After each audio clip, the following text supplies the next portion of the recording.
Subiye kubaramutsa no kubaha kaze mwese banywanyi bacu mukunda kandi mugakurikira amakuru n'ibiganiro dutambutsa kuri no mboneshakure yacu kandi yanyu ya ICTV. Amakuru yo kuri no genekerezo rya mbere z'ukwezi kw'indwi umwaka w'ibihumbi 2023. Ndabipfurije intango z'ukwezi nziza.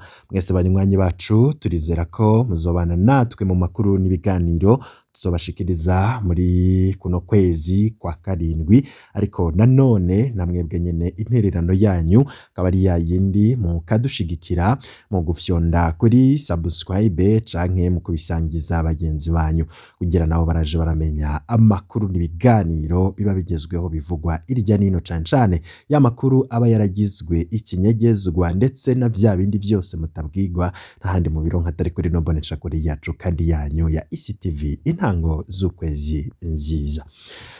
Barisha ubutungane bw'u Burundi. Hari benshi bibaza impamvu Perezida Ndayishimiye adahindura abarongoye igisata c'ubutungane kandi ari uwa mbere mu kwidogera ico gisata.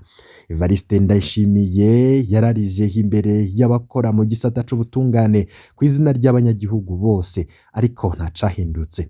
Mu majambo yavuze mu nyuma inshuro nyinshi cane yaridogeye abacamanza, naho nyene ntacahindutse. Ejo bundi ho yavuze ko agiye kugendera amakomine yose y'igihugu mu gikorwa co gushira mu ngiro imanza zaciwe. Abanyagihugu barahuza umukuru w'igihugu kuri ico kibazo.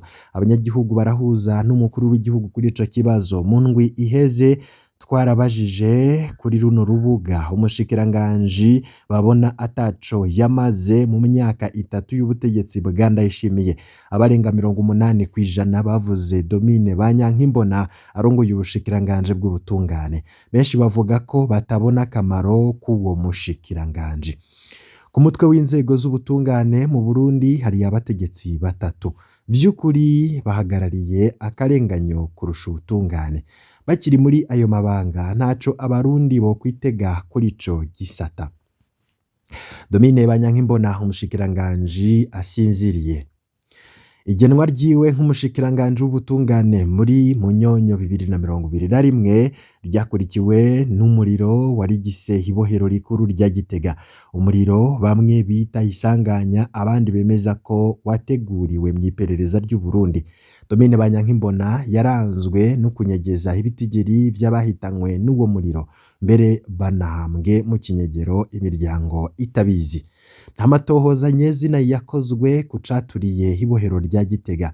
Kuva ubwo nta cizere ko uwo mushikiranganji ashobora kuzana umuco n'ubutungane mu gisata ajejwe. Abanyororo barahawe imbabazi z'umukuru w'igihugu, bamwe birananirana ko barekugwa. Mu kiringo ca Domine Banyankimbona abanyororo bahamwe baraheza iminyororo. Abanyororo bamwe baraheza iminyororo ariko bakaguma bapfunzwe kandi yabimenyeshejwe. Kubona agoma apfunze Christian Butoyi kandi bizwi ko arenganywa n'akamaramaza ni agatukisha ku gihugu. Inzirakarengane zihogwa ivyiyumviro vya politike zibandanya guhashwa n'ubutungane atwara, mu gihe abakora ivyaha bikomeye mu nzego z'umutekano babandanya gukingirwa. Abamiliyaridi yahawe yo gushira mu ngiro imanza zaciwe ntaco yamaze kugezaho, n'umukuru w'igihugu avuga ko azovyikorera. Domine Banyankimbona asa n'umushikiranganji atabaho. Igenwa ryiwe ryoba ryavuye mu gikorwa gikomeye ca Aime Laurentine Kanyana na Procureur General de la République Sylvestre Nyandwi. Babona ko umushikiranganji Janine Nibizi yari abangamiye inyungu zabo.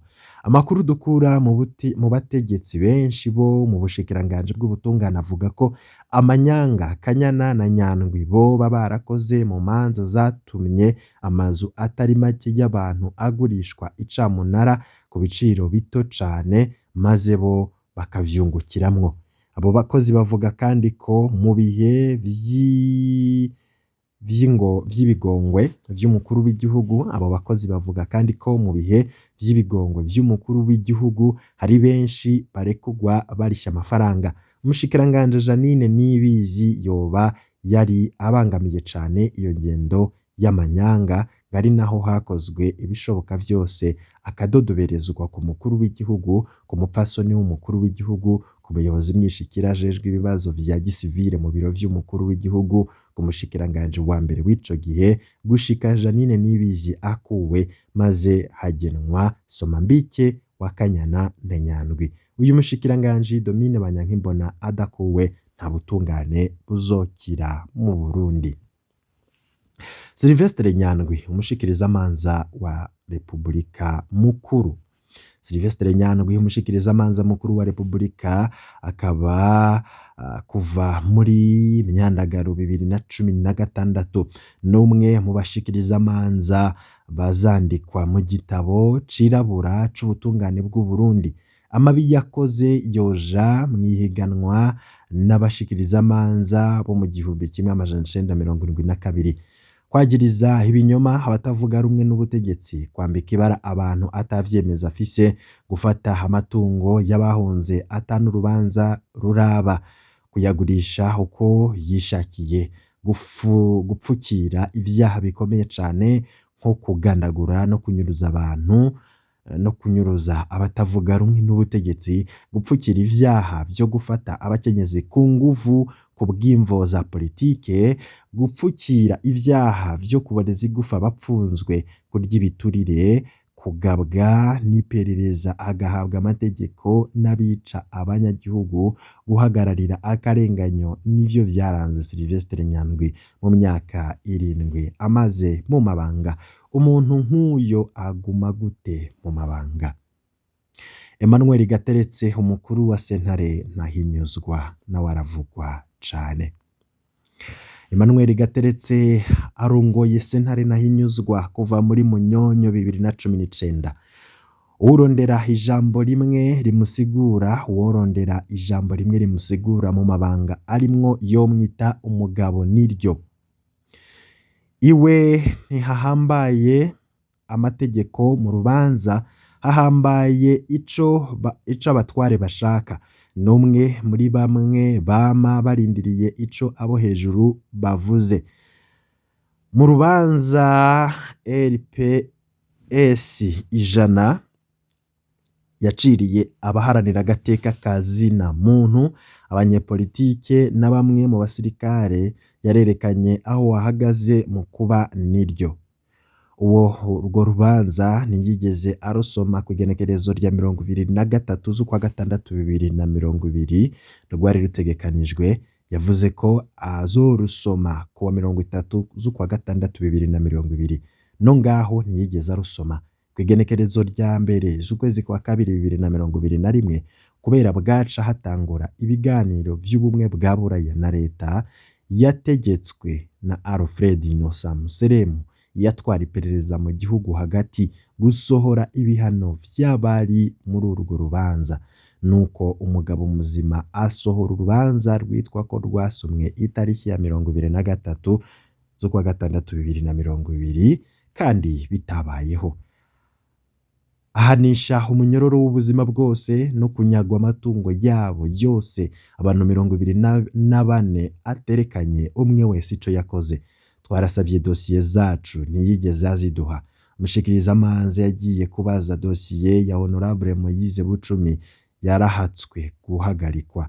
Dosiye yose ibitswe mu biro vya Emmanuel Gateretse. Yaratwankiye no kunguruza. Umuntu akora ibintu nk'ivyo bigenda gute ngo agume ari we ahagarariye ubutungane?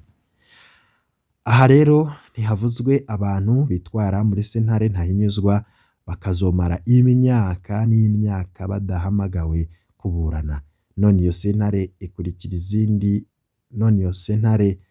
ikukira izindi, mwumva itanga akarorero kameze gute? Aha rero niho bigera umuntu akibaza nimba koko amarira ya Perezida Ndayishimiye ari ukuri canke ari ukwigirisha.